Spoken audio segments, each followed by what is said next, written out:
I was sitting at a cafe, staring out the window, dreaming of a love like fire. Every moment led me to something, but I never could get higher.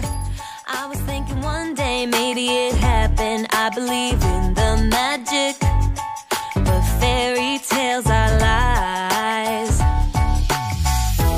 Mama always said remember, do good, stay classy, forget the things that just don't matter, and you'll be happy. It might not be so perfect, but it will be worth it if you're true to who you are. So salut tout le monde, comment ça va? J'espère que vous allez bien, que tout se passe bien pour vous. Aujourd'hui je vous retrouve pour une nouvelle vidéo. Comme vous le voyez derrière moi, je suis de retour à la maison, je suis de retour à Paris. Les vacances sont terminées, ça y est. Et regardez comment je suis habillée. Vous savez, j'ai l'espèce de pull de ski là qu'il faut mettre sous les vêtements avec mon peignoir au-dessus. Il fait extrêmement froid, vraiment. Alors dehors il fait bon, il fait très bon dehors, mais la maison là il gèle. Vraiment, je suis en chaussettes, pull, pantalon, enfin la totale. Déjà que je suis hyper frileuse, mais là je vous dis pas, et en plus je sais pas si vous l'entendez ou pas, je suis bien prise, je suis enrhumée, j'ai un peu mal à la gorge, enfin voilà, la totale. J'ai eu un changement de température radical. Donc je suis de retour, les vacances ça y est c'est terminé.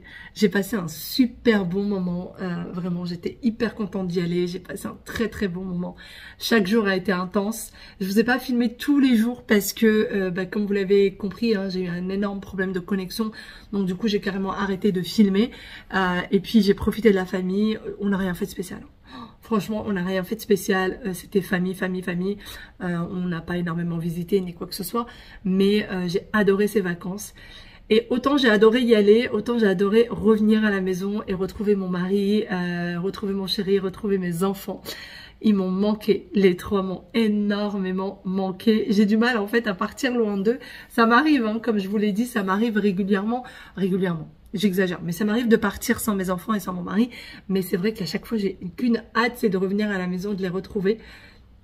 Et du coup, j'espère pour de nouvelles aventures pour la prochaine fois. J'espère qu'on pourra tous partir très bientôt ensemble. Les enfants étaient très contents de me retrouver, moi aussi. Il faut savoir que Aya ne m'a pas lâchée. Elle était super contente de me retrouver. Elle avait plein de choses à me raconter. D'ailleurs, j'ai plein de petits cadeaux, plein de petites fabrications qu'elle a faites, plein de dessins que Wawil a fait. Pour ceux qui me connaissent pas, j'ai des enfants, j'ai des jumeaux, un garçon et une fille, âgés de 7 ans dans quelques jours. Dans quelques semaines, là, ils ont 7 ans. Et du coup, voilà, ils avaient hâte de voir maman. Il faut savoir que Aya est très attachée à moi. C'est-à-dire que elle est collée à moi H24. Et en fait, Wahil, pareil. Il est très attaché à moi. C'est tout le temps bisous, câlins, etc. Mais c'est vrai que Wahil est très fan de son papa. Il a envie de ressembler à papa en tout. Il veut lui ressembler dans sa façon de parler, il veut lui ressembler dans sa façon de s'habiller. Il veut son papa, c'est un héros pour lui. Et voilà, je pense que tous les petits garçons sont comme ça envers leur papa. Et vice versa avec Aya, avec moi. Donc Aya, c'est vraiment, elle s'identifie en tout. Elle veut s'habiller comme moi, elle veut parler comme moi, elle veut faire ce que je fais, elle veut aller dans les endroits où je vais, elle veut tout faire comme moi. Et donc chez nous, c'est vraiment comme ça. Wawil s'identifie énormément à papa. Donc dès que papa n'est pas là, c'est une catastrophe. Et Aya, dès que moi je suis pas là, c'est une catastrophe. Et pour la petite anecdote, on est parti en vacances. C'était pas l'été dernier, c'était l'été d'avant. Je suis partie en vacances une semaine avant mon mari et je suis partie avec les enfants une semaine avant lui. Et ensuite, il nous a rejoints. Et pour Wahil, cette semaine-là a été horrible. Déjà, dès l'aéroport, il n'a pas arrêté de pleurer alors il le savait depuis plus d'un mois, hein, qu'on allait partir sans papa pendant une semaine. Mais ça a été très difficile pour lui et du coup forcément difficile pour lui, ça a été difficile pour moi parce que je voyais mon fils je le voyais souffrir, vraiment, je le voyais souffrir sans son papa et ça me faisait mal au cœur et là ça a été compliqué depuis que je suis arrivée. Aya est collée à moi. Et du coup aujourd'hui ils sont à l'école, j'ai qu'une hâte, c'est d'aller les retrouver et d'aller les récupérer à l'école. Sinon, je vais vous montrer ce que j'ai ramené avec moi du Maroc. Et je vais vous laisser aussi quelques petites... Non, je vais vous montrer. Allez, je vais vous montrer ce que j'ai ramené avec moi. Quand je vous dis que je suis équipée pour le froid, vraiment, vraiment équipée pour le froid, on dirait que je vais aller vivre en Sibérie. Il fait super froid. Alors que dehors, regardez-moi ce beau soleil. Et ils annoncent des températures aux alentours de 28-29 sur Paris dans les jours à venir. Voilà. Bon, moi, tout est encore fermé. Il va falloir d'ailleurs que j'aille ranger. Regardez, les enfants ont joué, je pense, dans le jardin. Et il va falloir passer un petit coup quand même, hein, ici. Hein. Regardez-moi ça. Sinon, il faut absolument que je vous montre. Regardez ce que mon mari prépare pour les enfants comme gâteau. Il a préparé de merveilleux cookies quand j'étais pas là pour les enfants. Oui. Sous cloche, hein, s'il vous plaît. Hein, qu'on soit bien d'accord. Sous cloche pour bien préserver les gâteaux. Voilà. Ah non mais... J'aurais tout eu. J'aurais tout eu. Ah, n'est-ce pas? Voilà. Voilà, voilà. Bon. Écoutez, hein. Mieux vaut ça que rien, n'est-ce pas? Au moins, il les nourrit. Au moins, il est nourri. Sinon, du coup, je vous montre, comme je vous disais, ce que j'ai ramené avec moi du Maroc. Alors, je vais commencer par ça. Il y a plusieurs choses à l'intérieur. Ceci, c'est des empreintes pour du chocolat fondu, en gros, pour avoir une empreinte de chocolat comme ça. Et en fait, ça, c'est l'emporte-pièce qui va avec. Donc ça, c'est pour, par exemple, faire des sablés, en fait, hein. Tout simplement, avoir le sablé. Et ensuite, vous prenez le chocolat du coup qui a durci là-dessus et vous le posez sur le sablé. Donc ça fait un sablé avec la même forme en chocolat par-dessus. Vous voyez, c'est exactement, exactement la même forme. Voilà. Et pour le sablé, par contre, vous avez deux formes de sablé, celui-ci et celui-là. Ensuite, j'ai pris la même chose en main de Fatma. J'en ai pris deux. Comme ça, je ne suis pas obligée d'attendre que le premier durcisse pour faire le deuxième. Au moins, j'en ai deux d'avance. Et pareil, j'ai pris du coup la petite main. Alors, c'est bien poussiéreux. Parce que vous savez, quand vous les achetez, c'est dans un grand bac et vous devez choisir dedans. Donc, il faut tout mettre au lave-vaisselle. J'ai pris aussi ça. J'ai pris pas mal d'emporte-pièces en fait. Hein. J'ai pris vraiment pas mal d'emporte-pièces pour faire des petits gâteaux. Voilà. Bon, j'en ai pris plusieurs, hein, vous l'aurez compris. J'ai pris vraiment pas mal d'emporte-pièces. Voilà. Et j'ai pris ceux en métal comme ça. Ça fait de jolies petites choses. J'ai hâte de tester. Franchement, j'ai hâte de tester tout ça. Regardez ce que j'ai pris. La brosse à cheveux du bled. Parce qu'on en a, mon beau-père, quand il était venu en vacances chez nous avait ramené plein. Et en fait, ça fait mal, ça arrache un peu les cheveux. Du coup, j'ai testé ceux-là et ils sont bien. Ils sont bien, donc j'en ai pris 3. J'en ai pris 3 parce que c'est les seuls qui démêlent les cheveux de ma fille. Vraiment, c'est les seuls avec lesquels j'arrive à démêler les cheveux de ma fille. Du coup, j'en ai pris 3 pour en avoir une dans chaque salle de bain. Hein. Ça va paraître bizarre, il y en a qui vont peut-être se moquer de moi, mais j'en ramène à chaque fois que je vais au Maroc. Oui, oui, j'en ramène à chaque fois. J'ai pris aussi, je passe du coq à l'âne, j'ai pris aussi les gants de toilette, ou plutôt des gants exfoliants pour faire le hammam. Et ceux-là sont super. Donc, j'en ai pris 4, en fait j'en ai pris 5 et j'en ai déjà utilisé un au Maroc que j'ai laissé là-bas. Et j'en ai pris 4 avec moi. J'en ai un stock, mais vraiment un stock, sauf que ils sont tous déjà utilisés. Il y en a qui sont bien vieux, qui sont trop lisses maintenant. Donc c'est pour ça que je voudrais tous les renouveler et mettre ceux-là. Qu'est-ce que j'ai pris d'autre? Alors ça, c'est pas des choses que moi j'ai prises, mais c'est des choses que ma tante m'a ramené de l'Arabie Saoudite. Et j'ai un autre sachet, mais qui est déjà en haut, que j'ai bien rangé en haut. Je sais plus comment ça s'appelle en français. Franchement, je sais plus comment ça s'appelle. Mais voilà. Il me semble que ça se mange aussi. Il me semble qu'on peut en manger. Voilà pour ça. Ensuite, ma tante m'a fait des gâteaux. J'ai déjà ramené une boîte à gâteaux chez mes parents parce qu'il y en avait trop pour nous. Et il y en a une autre qu'il faut ou que je partage avec mes parents, ou il faut que je vois est-ce que ma mère va en ramener avec elle. Je vais voir. Donc, première boîte à gâteaux. Alors, je les ai ramenés avec leur boîte. C'est des gâteaux qui sont faits maison. En fait, il y a une dame là-bas qui habite dans le quartier de ma grand-mère, ma tante. Et en fait, vous lui demandez des gâteaux, en fait, tout simplement sur commande. Voilà. Et on lui a demandé, je crois, les gâteaux le samedi. Elle nous les a préparés pour dimanche soir. Donc là, c'est que des sablés. Alors, à la base, je devais ramener avec moi aussi des gâteaux aux amandes. Et finalement, j'avais plus de place. J'avais plus de place dans mes bagages. Donc, j'ai pris des sablés. Voilà. Et c'est des choses que moi, j'aime beaucoup. Avec des graines de sésame, des graines de lin aussi. Comment ça s'appelle? De l'anis. De l'anis. Ça sent hyper bon.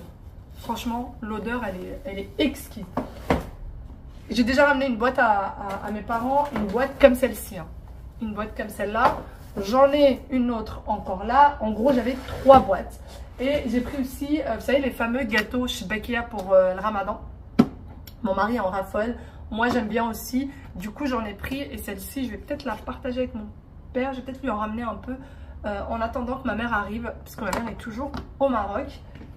Voilà pour ça. J'ai aussi ramené avec moi le msemen. Vous savez, celui que je prépare à la maison. Et ben, j'ai ramené avec moi une bonne quantité que j'ai déjà mis au congélateur. J'ai ramené 2 sortes. J'ai ramené le msemen je vais vous montrer. J'ai ramené celui qu'on pourrait prendre avec du thé, vous savez, normal. Hein. Je vais vous montrer ça. Voilà. J'ai ramené celui qu'on pourrait prendre avec du thé juste normalement en goûter ou en petit déjeuner, etc.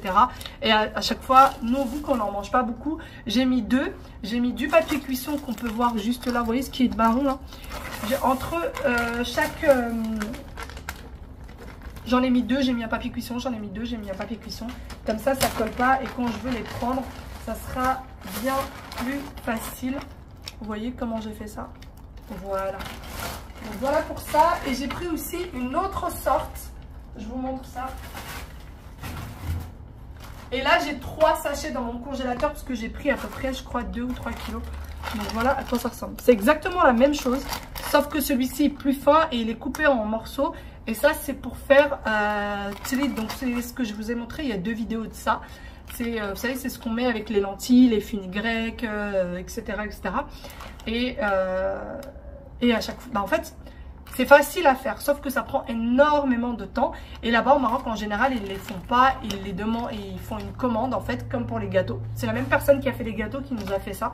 Et du coup, j'en ai ramené une bonne quantité que je mets au congélateur. Le jour où j'en aurai besoin, j'aurai plus qu'à préparer ma sauce et sortir ça du congé. Voilà. Et vous avez beaucoup de personnes qui fonctionnent comme ça, qui ramènent tout ça de chez les personnes. Vous les achetez pas déjà fait en fait. Vous passez une commande. En général, c'est une voisine en fait hein, qui prépare tout ça. Et qu'est-ce que j'ai pris d'autre? Je vais vous montrer. Hop, du savon noir. Alors, je l'ai toujours pas ouvert. Je suis partie acheter du savon noir et j'ai demandé à la personne chez qui je l'ai acheté directement de me le mettre dans une boîte. En fait, j'avais acheté une petite boîte avec moi et je lui ai demandé directement de me le mettre à l'intérieur. Comme ça, j'étais sûre que ça n'allait pas déborder dans ma valise. Et ensuite, j'ai mis pas mal de cellophane dessus, hein, de film alimentaire.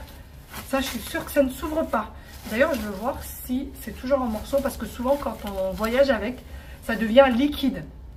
Je ne sais pas si ça vous arrive ou pas quand vous prenez du savon noir, ça devient liquide. Et là, je voulais justement voir. Et bien, pas du tout. Il n'est pas du tout liquide. Il est exactement... ça sent tellement... Ça sent le hammam. Ça sent tellement bon. J'aime trop l'odeur du savon noir. Et le savon noir, pour ceux peut-être qui ne connaissent pas, quand on va au hammam, on en met sur la peau. Avant, en fait, on en met sur la peau, on reste un petit peu avec. Ensuite, on rince. Et qu'après ça, on fait son gommage. Voilà, en gros, ça enlève un peu tout le gras du corps avant le gommage. Et franchement, je suis très contente parce que c'est pas liquide du tout. Après, le savon noir, on le sait, hein, ça fonctionne sur plein d'autres choses, que ce soit pour les plantes, que ce soit pour tout ce qui est ménage, nettoyage de carrelage, etc., etc. Il y a plein de choses pour lesquelles il est très bien. Personnellement, je l'utilise et pour les plantes et pour le gommage. Voilà. J'ai pris ceci, regardez. J'ai pris, vous savez, les vieilles théières. Vraiment, ça, c'est les théières à l'ancienne pour ceux qui connaissent les bonnes vieilles théières. C'est ça, et j'ai trouvé cette couleur qui était magnifique. C'est un espèce de gris anthracite. Il en avait très peu, il en avait très peu le monsieur. On lui en a pris 2 je crois, ou 3, je ne sais plus, mais super joli. Je voulais absolument une petite théière comme ça à l'ancienne. C'est dans celle-ci que vous buvez le vrai thé, vraiment le vrai thé. Vous avez plusieurs tailles. Moi j'ai pris la taille moyenne, ni petite ni grande, mais je trouve ça trop mignon. Vraiment ça me rappelle... En général ça vous le trouvez dans les... Vous trouvez dans les cafés, vous trouvez dans les endroits vraiment typiques orientales ou typiques marocaines plutôt. Donc voilà, j'ai adoré. J'adore ce genre de théière. J'ai aussi pris... Ça, c'est un incontournable, pardon, chez nous. Regardez, pour ceux qui connaissent, c'est des graines de tournesol qui sont grillées. Et là-bas, vous avez des petits shops, des petits endroits où ils vendent. Et en fait, ils vendent des graines de tournesol. Ils les préparent devant vous. C'est des graines de tournesol grillées. Et nous, à chaque fois, avec mon mari, on en ramène parce qu'on en raffole. Et dès que quelqu'un vient du Maroc, on lui demande de nous en ramener à chaque fois. Mais vraiment... À chaque fois que ma mère arrive ou que ma belle-sœur va au Maroc ou quoi que ce soit, c'est la première chose qu'on demande. Et puis, dans ces petits shops-là, ils vendent ça. Ils vendent tout ce qui est cacahuètes, pistaches, amandes, etc. Tout ça est grillé. Et c'est une petite boutique où ils vendent que ça en fait. Et en général, c'est vraiment le petit truc avec lequel on passe la soirée. C'est un rituel au Maroc. Les gens regardent leurs films en mangeant ça. C'est super bon et c'est vraiment, je pense, traditionnel. Je sais pas d'ailleurs si ça se fait ailleurs ou pas. Mais moi, depuis que je suis née, j'ai toujours connu ça. Sinon, au niveau des épices, je vous montre ce que j'ai pris. J'ai pris du curcuma. Alors moi, le curcuma que j'utilise à la maison, c'est celui-ci que je mixe. Je ne prends plus de curcuma déjà fait. C'est celui-ci que je mixe. Vous voyez, il est entier. Je ne le mixe pas chez la personne qui le vend parce qu'après ça se refroidit. Donc moi je le fais vraiment petit à petit. Je mixe juste ce qu'il faut pour ma petite bouteille. Et ensuite quand il n'y en a plus je remixe, etc. Je fais ça pour le curcuma. Je fais ça pour le gingembre. Voilà, pareil, le gingembre je l'achète comme ça séché. Et je viens le mixer quand j'en ai besoin. Je fais également ça pour le cumin. Là, j'en ai pas, mais j'en avais déjà en stock à la maison, donc j'ai pas eu besoin d'en prendre. Donc pareil, le cumin, je le ramène entier et ensuite séché par contre. Séché entier et nettoyé. Et ensuite, je le mixe quand j'en ai besoin. La seule chose que j'ai oublié de prendre, c'est le safran en branche. J'en prendrai quand je retournerai au Maroc, c'est pas bien grave, mais le safran, moi, j'en utilise énormément pour la cuisine. Et ce que j'ai pris d'extrêmement lourd, c'est ceci. Voilà. J'ai pris une assiette, un plat plutôt, c'est pas une assiette. C'est un très grand plat. J'en ai déjà un qui lui ressemble plus ou moins, mais qui est beaucoup plus petit. Donc à chaque fois, ça suffisait pas. Donc j'ai pris un grand plat en terre cuite. Voilà. Ce plat est fait main. C'est quand j'étais sur Asfi et que je vous ai montré en fait les endroits où ils font tout ce qui est en terre cuite, fait main, etc. Ben, c'est là où j'ai acheté ça et c'était ce jour-là d'ailleurs que j'ai pris ce grand plat que je trouve juste magnifique. Vraiment magnifique. Les dessins sont faits main. Le plat en lui-même est fait main. Je crois que pour un plat comme ça, de ce qu'on nous avait expliqué il y a 2 ans de ça, ça prend à peu près 1 semaine à 15 jours pour qu'il soit complètement prêt. Le temps de la cuisson de la terre cuite, le temps de le relaisser refroidir, il faut le relaisser cuire, il faut mettre l'espèce de vernis au-dessus, etc., etc. Ça prend à peu près 15 jours à fabriquer un plat comme ça. Donc voilà, je suis très contente. J'ai eu hyper peur que ça se casse. En plus, il était trop large pour ma valise, donc il fallait vraiment bien le protéger. Donc je suis hyper contente. Voilà. Ah oui, il y a aussi quelque chose que j'ai pris, que je vous ai montré, je crois, lors d'une des vidéos. Je vous montre. Voici ce que j'ai pris. Alors ça, c'est un véritable coup de cœur. Mais vraiment un véritable coup de cœur. Il est fait main, donc Alors, le tableau, c'est un tableau que moi j'avais à la maison, dans lequel je l'ai mis pour dépanner. Là, ce que je vais faire, c'est que je vais acheter un tableau qui soit exactement de la bonne taille. Le dessin fait très exactement 65 cm sur 85 cm. Donc il me faut vraiment un tableau qui fasse exactement cette taille-là. Et là pour le moment je l'ai mis là-dedans parce qu'il commençait à s'abîmer dans la valise. Je pouvais pas le prendre avec son cadre dans lequel il était vendu parce que ça passait pas dans la valise. Et j'aurais dû payer un bagage spécial, etc. Donc non. Et en plus le cadre était pas du tout à mon goût. Donc là, pour le moment, je l'ai mis dans celui-ci. C'est un cadre que j'avais à la maison et dans lequel, pour le protéger, en attendant de prendre quelque chose qui me plaise et dans lequel il sera bien. Donc je ne sais pas du tout. J'avais une idée. Je voulais le mettre dans les escaliers et finalement, je me dis que peut-être sur ce mur, un peu plus en hauteur, bien sûr pas posé, mais un peu plus en hauteur, il serait peut-être bien. Je sais pas. Dites-moi ce que vous en pensez. Mais je vais reculer pour vous montrer. Je vais essayer de pas tomber. Voilà. Je pense le mettre en fait sur l'accrocher à ce niveau-là. Voilà, quand il sera dans le cadre qu'il faut, même si comme ça je le trouve déjà très joli. Mais si je me rapproche, vous allez voir que il va pas du tout avec en fait. Hein. Vous voyez. Alors ce tableau, j'en suis tellement fan, vraiment, j'en suis tombée amoureuse. Et il faut, en fait, pour ceux qui ont peut-être pas suivi, c'était dans une galerie où 3 peintres exposaient et il y avait des peintures qui étaient même faites sur place. Et donc, il y a un seul des 3 peintres qui tient la galerie. Les 2 autres travaillent ailleurs, mais voilà, préparent aussi des choses qui posent dans la galerie. Et il faut savoir que le peintre de ce tableau-là, je l'ai croisé complètement par hasard. J'y suis allée 3 fois, je crois, dans la galerie. Et au bout de la 3e fois, je l'ai croisé complètement par hasard, le jour où je voulais l'acheter. Et donc, je lui ai demandé de me reproduire le même, mais pas 100% le même. En gros, si vous voyez les tableaux de loin, vous avez l'impression que c'est exactement les mêmes, alors que si vous regardez en détail, vous voyez qu'il y a des choses qui changent. Donc, en fait, ils peuvent vous faire vraiment des choses sur mesure, hein, limite. Si jamais il y a un tableau qui vous plaît, ils peuvent vous refaire le même. Vous pouvez lui dire le style que vous voulez, il vous le fera, etc., etc. Donc là, en fait, il a mon numéro WhatsApp et j'ai qu'une hâte, c'est de recevoir... c'est de recevoir l'image en fait de ce qu'il aura préparé. Donc j'espère qu'il m'a pas oublié.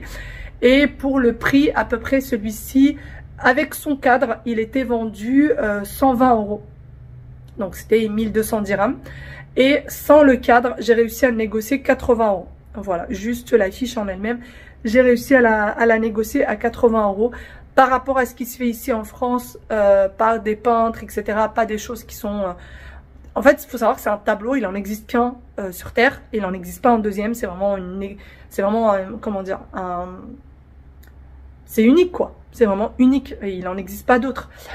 Il s'est inspiré des, regardez, il s'est inspiré pardon du carrelage ou de la mosaïque marocaine, et il en a fait un visage, il en a mis un petit peu partout de la mosaïque. Vous voyez, et c'est vraiment unique, et c'est ça qui me plaît. Et donc j'ai qu'une hâte, c'est qu'il m'envoie le deuxième tableau en espérant qu'il ne m'a pas oublié. J'arrête de papoter et je passe en cuisine pour la préparation d'un gâteau au yaourt. J'ai découvert la recette chez un membre de la famille au Maroc. Lors d'un bon thé, on nous a posé plein de délices, dont ce fameux gâteau au yaourt que j'ai trouvé délicieux et très léger. Et donc, j'ai demandé la recette. Pour ça, il y a besoin de 2 œufs, 1/4 de verre d'huile de tournesol. Donc, vous prenez n'importe quel verre et vous pesez toujours avec le même. Donc, vous prenez le quart d'un verre d'huile de tournesol, un demi-verre d'eau et un verre plein de sucre en poudre. Il n'y a pas de mesure exacte, vraiment, il faut tout mesurer avec le même verre. En règle générale, c'est un peu comme ça qu'on fait les gâteaux au Maroc. Ensuite, on a besoin d'un yaourt. Donc moi, c'est un yaourt à la vanille. Vous prenez celui de votre choix. Un sachet de levure chimique. Et je viens mélanger le tout. J'ai pris un fouet manuel. Vous pouvez le faire avec votre fouet électrique ou alors dans votre pétrin. C'est comme vous le souhaitez. Mais un fouet manuel, ça fait très bien l'affaire. Ensuite, j'ai besoin de farine. On a besoin à peu près de 8 grandes cuillères à farine. Donc là, j'ai 6 grandes cuillères dans mon verre. Vraiment des cuillères bien bombées de farine. Donc j'ai mis les 6 cuillères et je voulais voir si la pâte était assez épaisse ou pas. Et finalement, je me suis rendu compte qu'il manquait de la farine. Donc je rajoute encore une cuillère, donc comme vous l'avez vu, bien remplie. Je mélange encore et je vais venir rajouter une autre cuillère puisque je trouvais que ce n'était pas assez. Vous voyez, c'est beaucoup trop liquide. Donc je rajoute encore une cuillère et je mélange le tout. C'est vraiment tout pour ce qui est des ingrédients. C'est des ingrédients qu'on a tous à la maison et qui sont très très faciles. Et par la suite, je vais mettre le tout à 180 degrés pendant 25 minutes et je vous retrouve du coup pour le résultat final. Je viens d'éteindre le four et voilà à quoi ressemble notre gâteau. Hop. Voilà. Bon, je trouve qu'il n'est pas très bronzé sur le dessus. Alors ces derniers temps, je n'arrêtais pas d'avoir des gâteaux qui retombaient. Dès que je les sortais du four, ils retombaient. Donc là, ce que j'ai fait, je vous explique ça tout de suite. J'ai mis le four à 200 degrés, chaleur tournante. Donc chaleur tournante, c'est ça dans mon four. Hein. Je pense que c'est la même chose dans tous les fours. Donc ça, c'est chaleur tournante. Je l'ai mis à 200 degrés. Ensuite, je suis partie le mettre sur pain. Vous voyez, le mode pain. Donc c'est écrit, hein, pain. Je l'ai mis sur mode pain à 180 degrés et j'ai laissé cuire pendant 25 minutes. Donc j'ai chauffé, je répète, hein, mais c'est juste au cas où. J'ai chauffé le four à 200 degrés, chaleur tournante pour que le four soit entièrement chaud. Et ensuite, j'ai mis, avant de mettre mon gâteau, j'ai mis mode pain 180 degrés. Et une fois qu'il s'était mis sur mode pain à 180 degrés, j'ai mis mon gâteau. Et en fait, le mode pain, ce qu'il fait, c'est qu'il cuit juste sur le bas. Donc en fait le gâteau ça évite que ça reste une pâte en bas et que ça redescende. Donc j'espère que ça a fonctionné. Là pour le moment ça donne ça a l'air plutôt pas mal. D'habitude ça n'a pas l'air aussi épais, mais ces derniers temps je ne sais pas pourquoi mes gâteaux n'arrêtaient pas de tomber. Donc j'ai décidé de faire comme ça et j'espère que ça va fonctionner. En tout cas pour le moment bon, ça voici le gâteau du coup. Je vous le montre de plus près. Il est pas du tout retombé. Vraiment pas du tout. Et là, pour le coup, l'ingrédient magique, c'est de l'eau. Je n'aurais jamais, pour ma part, mis de l'eau dans un gâteau. Vraiment, j'en ai jamais mis. Là, quand on m'a dit, il faut mettre de l'eau, c'est une cousine très, très éloignée. Hein. Quand elle m'a dit, il faut mettre de l'eau, je lui ai dit, mais t'es sûre? Elle m'a dit, oui, oui, essaye, tu verras, ça, il va être aéré, il va être bien et tout. Et franchement, je regrette pas du tout. En tout cas, cette recette, je vais la garder. Elle est hyper facile et le gâteau est extrêmement bon. S'il vous plaît, les filles, essayez-le. Vous allez voir. D'ailleurs, elle a fait ça et elle m'a dit que souvent, elle faisait aussi des ganaches au chocolat et qu'elle mettait par-dessus. Et du coup, ça lui faisait deux gâteaux différents. Voilà, tout simplement. Et pour la cuisson, pour ceux pour qui le gâteau retombe souvent comme le mien, eh ben faites cuire sur le bas seulement. Et vous allez voir qu'il va être très très bien cuit. Faites juste cuire sur le bas, réchauffez d'abord le four entièrement et ensuite faites cuire juste sur le bas. Et vous voyez, il est absolument pas retombé. Voilà, sur ce, je vous fais de très gros bisous et je vous dis à demain pour une nouvelle vidéo. Bye bye.